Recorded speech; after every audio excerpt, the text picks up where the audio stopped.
नांदेडमध्ये काकडा फुलावर बुरशीजन्य रोगाचा प्रादुर्भाव, शेतकऱ्यांना करावी लागते महागडी औषध फवारणी। बदलत्या वातावरणाचा पिकांना फटका, शेतकरी संकटात।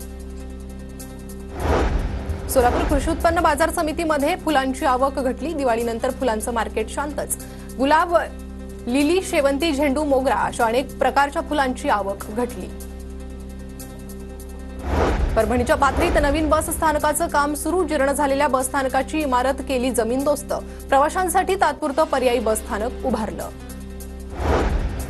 गोंदियात 31 जानेवारीपासून धान खरेदी होणार बंद। गेल्या वर्षीच्या तुलनेत धान खरेदीला घट, तर अर्ध्याच शेतकऱ्यांनी धान विक्री केल्याची माहिती। 31 जानेवारीनंतर हमी भावाने धानाची विक्री करता येणार नाही।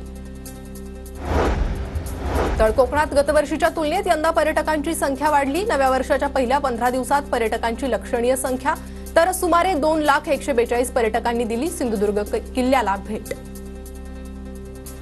अमरावतीच्या भातकुलीमध्ये किसान ड्रोनची प्रात्यक्षिकं। 27 प्रशिक्षण तुकड्यातून 810 प्रशिक्षणार्थी घेत आहे ड्रोनचं प्रशिक्षण। 52 महिला प्रशिक्षणार्थींचा देखील सहभाग। प्रशासनाकडून ड्रोन प्रशिक्षणाची मोफत सुविधा। बुलढाण्याच्या 40 टापरी शिवारात विहिरीत पडलेल्या बिबट्याचं रेस्क्यू। पाण्यानं भरलेल्या 70 फूट खोल विहिरीतून बिबट्याला रेस्क्यू करण्यात वन कर्मचाऱ्यांना यश।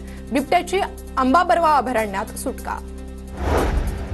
नाशिकच्या रामकुंड परिसरात मौनी अमावस्येनिमित्त भाविकांची गर्दी। हजारो भाविक गोदा स्नानासाठी रामकुंडावर दाखल।